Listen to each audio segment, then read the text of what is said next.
everybody, and welcome back to the Lion's Den.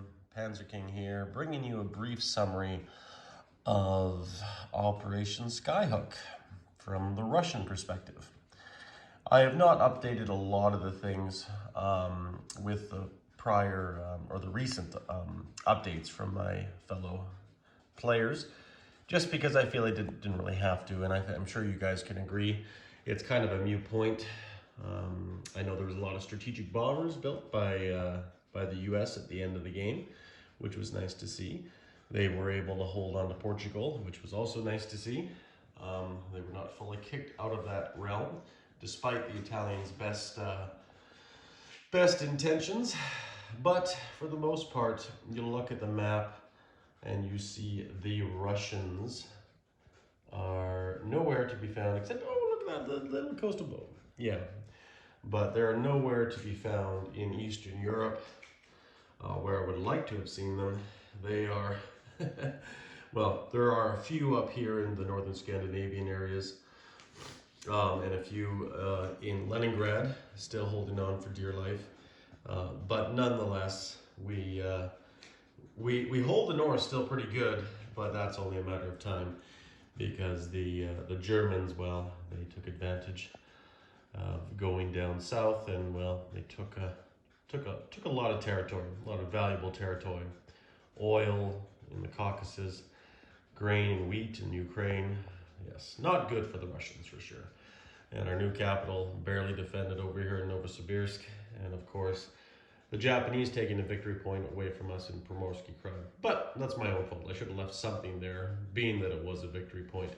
Sadly, though, I put everything into the defense in the east here, and it was to no prevail. So let's just look at the game as a whole. I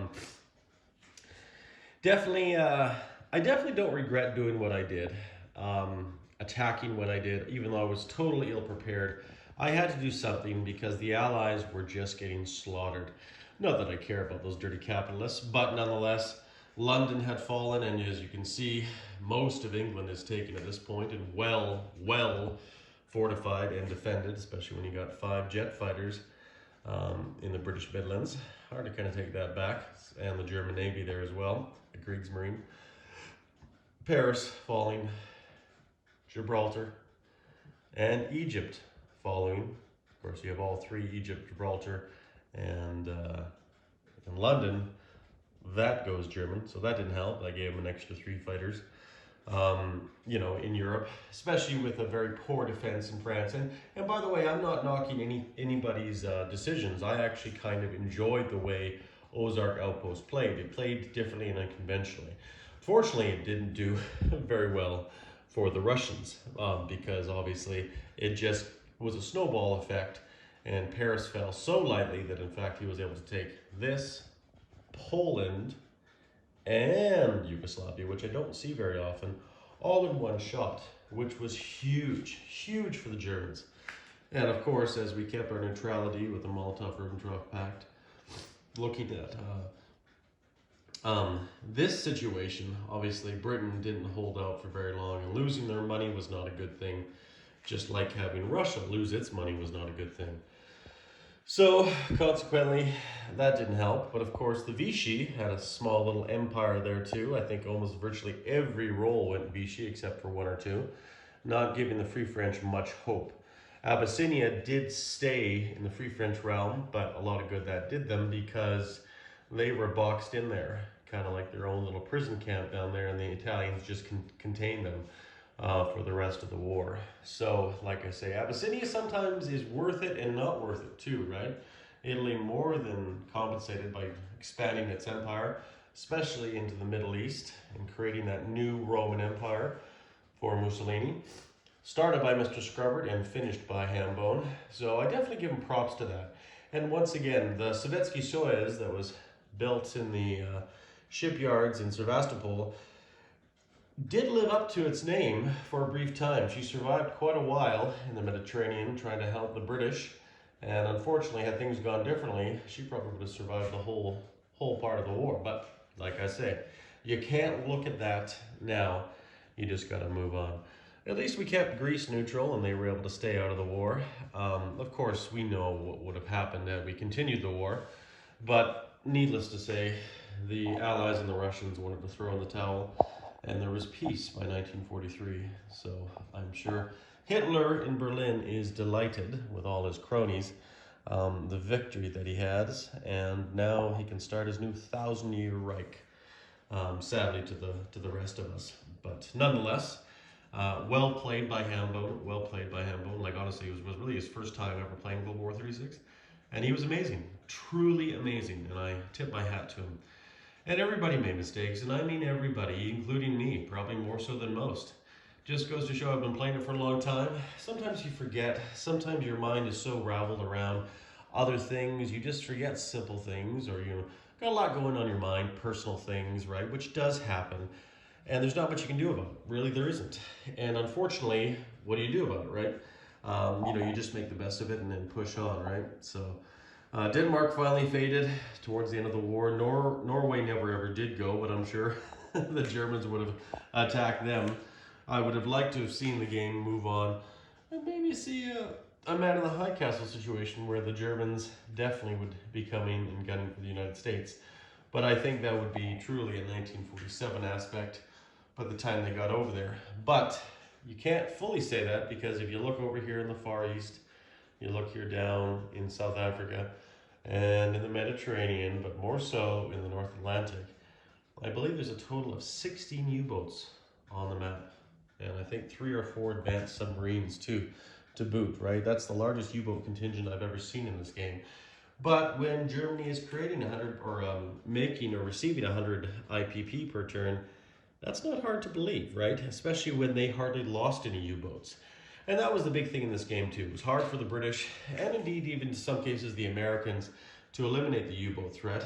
So much territory had been destroyed by the British at this turn that the British really got a hard, blunt blow. The French did too as well, and we cannot forget that. But of course, the British received the blunt, or the blunt of everything, right? The brunt of everything, sorry. And of course, the icing on the cake down here in Argentina, Hambone getting that role, which was nice to see. I haven't seen it in a game yet. Hopefully, I'll see it when I play a game. But definitely very strategic to play towards the end of the game. It's nice to have some fun with them towards in the middle of the game, but obviously then that takes the Americans out of it, right? So it's a 1 in 6 chance of rolling it down there, but it can happen. And sure enough, it shows that the fates definitely were with the Axis this game too, right? And of course, the British having to set up their new capital in Ottawa, definitely didn't do well for prestige, but those lovely Scots in the Scottish Highlands stayed true. So, and they kept the resistance going.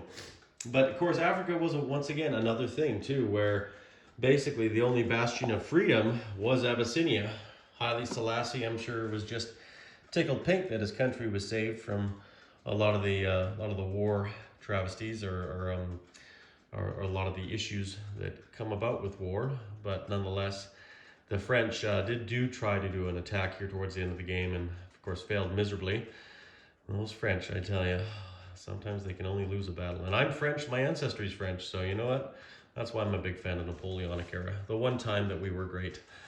But look at the Vichy. Like, the Vichy just were a thundering juggernaut, right? And if Hambone wanted to put more money into Vichy, because they were collecting pretty much $5, $6, $7 at many points, they could have had an even bigger army and or navy.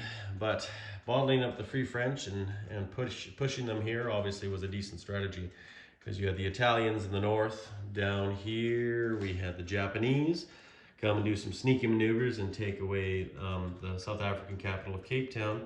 And looking at the whole thing in general, it is what it is. There's not much you can do about it when the 3 Axis powers, well, and I say 3, I mean the Vichy in this, like the German representative in Africa, taking all of this territory, right? There's not much you can do about that, especially when the Soviet Union is in no position, nor is the Americans even at the war at that point. And then this was not a great thing as well. This put a lot of pressure on the Russians, especially when Calcutta fell, because I was being told by the Axis, hey, why don't you attack Bombay? But I knew I had to leave that, and I actually asked my allied contingent, do you want me to take Bombay and return it to you when I can? Because they won't attack me at this point. But no, they said just leave it, it'll be sorted out. Well, sadly, there was a big guerrilla movement in the north with the Gurkhas and the British, and they never were fully defeated, at least not yet, before the end of the war. And they did hold off, but they were never able to take back Bombay or Calcutta. And unfortunately, that just didn't help out the Far East Command much at all. So, and now with the Italians moving in there, securing their southern front, especially with the Germans taking the Caucasus area, there was no hope at all for even the Russians to help out in this situation. And down here, the Australians were probably the best of all the Commonwealth. They didn't really lose any territory per se, and actually regained and increased their empire, if you want to call it that, into some other places at the Dutch expense, of course. But nonetheless, they weren't able to dethrone all the Japanese down there in that time. They were going after Calcutta, trying to liberate that. But of course, you know, they built some cool ships, even a battle cruiser. The HMS New South Wales, I believe, is what I christened it right here. An Admiral class battle cruiser. So that was fun. That was cool to see at least the Australians holding strong. But nonetheless, the Japanese moved on. And of course, the CCP and the KMT had their alliances with everybody. And of course, the KMT came out the best because they were positioned the best. And CCP didn't get any good luck on their influence rolls. That is for sure. They really suffered with their influence rolls. And there's not much you can do about that when that happens, right? You know, you play the best game you can. I could have lend-leased more, but obviously I was tied down with a war in Europe. So, and I built militia trying to outnumber the KMT, but as soon as they broke out of Yunnan and it was a snowball effect, especially receiving lend-lease from the Americans. There's no stopping that. And they got a huge lend-lease this turn too, with some heavy strat bombers and some other things, which reminds me to build some sculpts for them, because you never know in this game. There is sculpts needed everywhere for every faction, and that's why I love this game so much. Korea was liberated. Of course, the Japanese snuck in and took a few territories back, but nonetheless, it is what it is. There's no real ill resentment towards them, because at the end of the day, the Americans came and blockaded Japan. Mark the Shark did a wonderful job, I think a really good job, even a better job than I've ever played Japan as. And he started by taking the Chinese territories and boxing us into certain areas. I signed a pact with him, just don't attack any more of my territories, I'll be okay. And of course the KMT just lived and limped along, received lend-lease, until finally, when the Americans came and the Japanese retreated, the KMT just swooped up here and took their territories back, almost with a vengeance. And nonetheless, a lot of the Japanese here in the South Pacific and the Southwest Pacific were left to stay on the vine. And the Americans started mopping up several islands like the Marshall Islands and the Bonin Islands. And as you can see, the Enterprise, along with the light carrier Anzio, are still alive, still surviving, blockading with some of the other capital ships here in Japan. Really neutering Japan for the rest of the war. And that is basically all they say about that. The Americans played a good game, but not a lot they could do. Even coming into the war early, it was tough for them to respond against two things: the immediate defeat of France and the quick defeat of a lot of the Commonwealth territories. And even with the Russians jumping in 2 or 3 turns ahead of time, the Axis were just a rolling juggernaut. And I say this respectively, but I love it. It's always nice to see the underdog. In this case, obviously, the Germans, sometimes they don't always win to win. And it definitely shows the strength of Germany. If things go their way, if they get the rolls their way, if they get their tech rolls their way, they get the Vichy rolls their way, you will probably end up playing a traditional game where the Soviets and the Allies will be allied against their mutual enemy, right? So, but nonetheless, I just love the expansion, and I'll quote even a board gaming bro, how much he loved not only this, but this, some crazy stuff, but nonetheless, that's what I love about this game. You know, it's not out of the realm of possibility, but it's within the limits of possibility. I mean, the Japanese in World War II did many raids in Madagascar. I think actually they torpedoed the battleship Ramillies, which was an old World War I battleship, and damaged her in the port, if I remember correctly. Didn't sink her, of course, but nonetheless, that was an interesting thing too, as well. Just to remind that, the Japanese tentacles did reach far and wide, and even Japanese submarines went all the way to Europe to get valuable jet and atomic data for their own research back home. So, but I think that's about all I have to say about this game. I think I did receive roughly 2 victory points.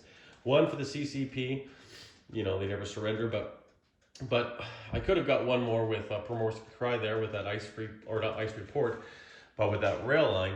But I did get my ice report in Leningrad. Anything above 8, the number 8 is your ice report. So luckily I was able to hold on to that. Of course, if we played the game further, the defeat would only have been greater and probably would have got nothing. But nonetheless, I had a wonderful time losing, if you can say that.